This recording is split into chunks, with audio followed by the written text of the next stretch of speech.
बार budget से पहले आप में से अनेक साथियों से विस्तार से बात हुई थी।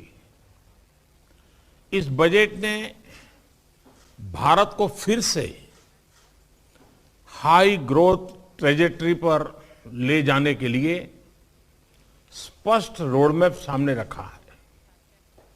बजट में भारत के विकास में प्राइवेट सेक्टर की मजबूत पार्टनरशिप पर भी फोकस है।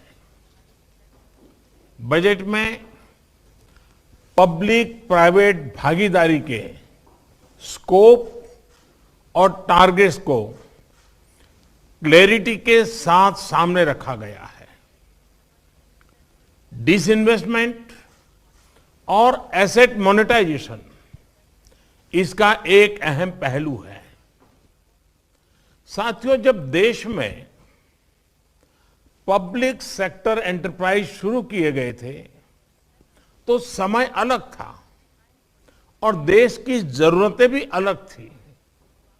जो नीति 50-60 साल पहले के लिए सही थी, उसमें सुधार की गुंजाइश हमेशा रहती है। आज जब हम ये रिफॉर्म्स कर रहे हैं तो हमारा सबसे बड़ा लक्ष्य यही है कि पब्लिक मनी का सही उपयोग हो। कई ऐसे पब्लिक सेक्टर एंटरप्राइज हैं जो लॉस मेकिंग है। इनमें से कई को टैक्स पेयर्स के मनी द्वारा सपोर्ट करना पड़ता है। एक प्रकार से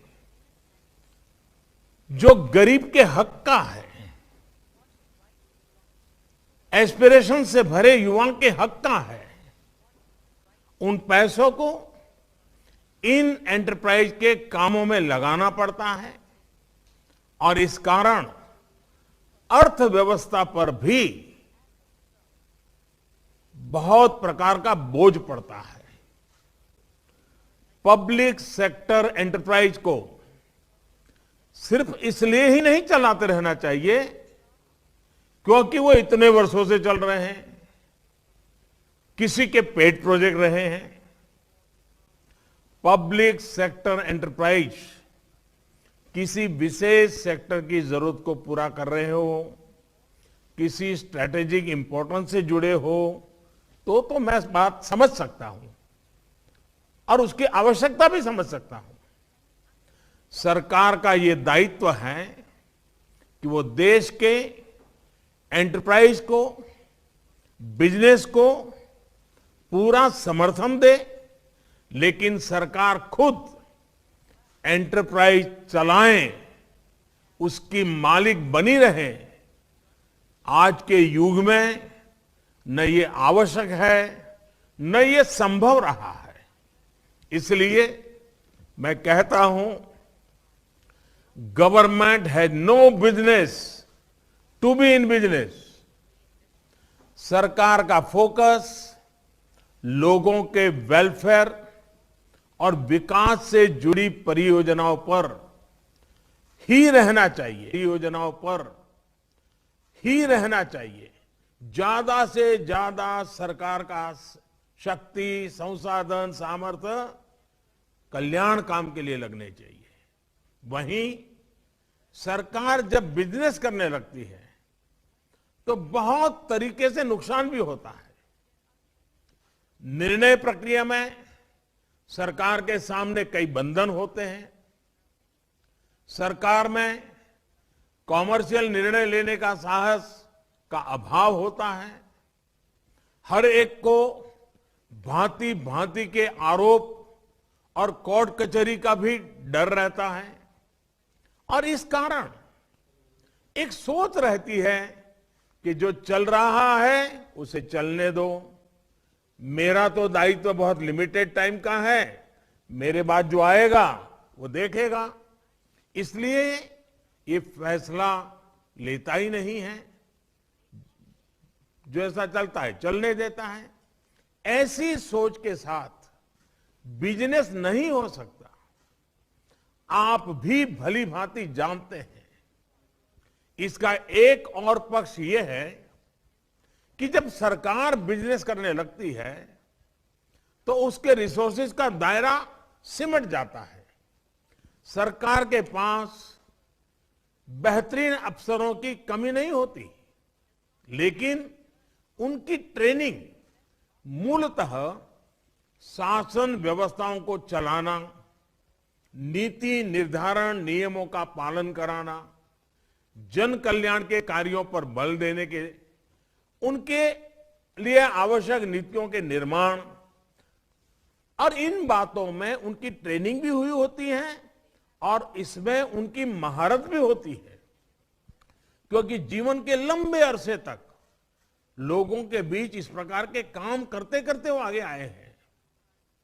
ये काम इतने बड़े देश में बहुत ही महत्व का होता है, लेकिन जब सरकार बिजनेस करने लगती है तो उसे इन कार्यों से निकाल करके, ऐसे होनहार अफसरों को निकाल करके इस तरफ ले जाना पड़ता है।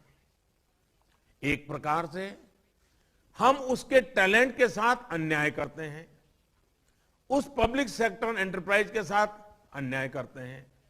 परिणाम स्वरूप उस व्यक्ति का नुकसान होता है, उस एंटरप्राइज का नुकसान होता है, और इसलिए ये एक तरह से देश को कई प्रकार से नुकसान पहुंचाता है।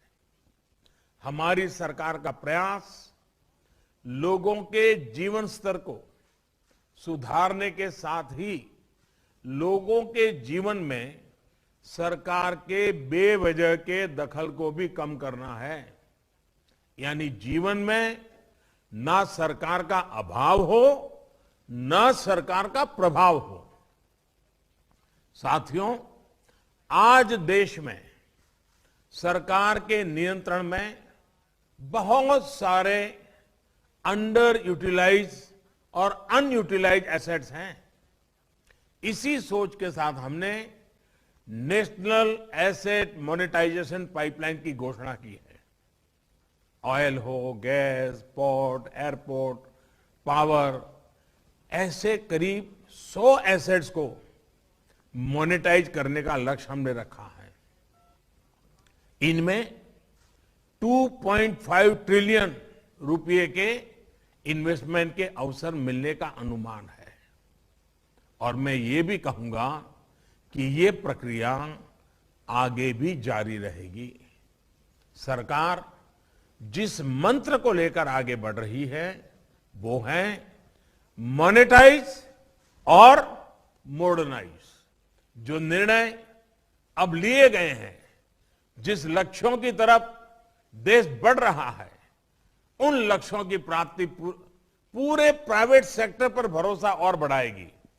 आइए हम सभी इन अवसरों का उपयोग करें, एक बेहतर दुनिया के लिए आत्मनिर्भर भारत के निर्माण में योगदान दें।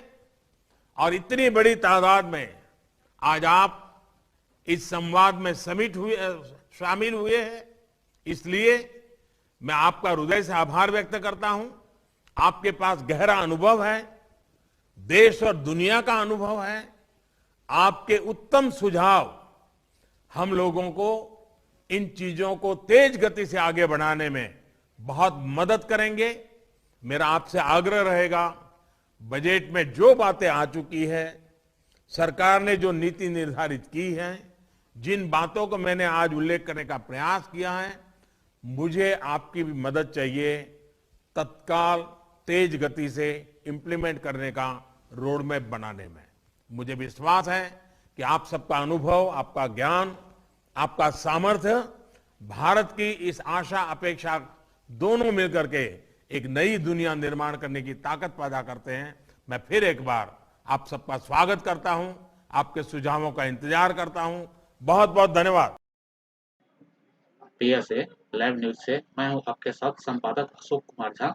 हम फिर मिलेंगे आपसे बेहतरीन और ताजा खबरों के साथ। नमस्कार।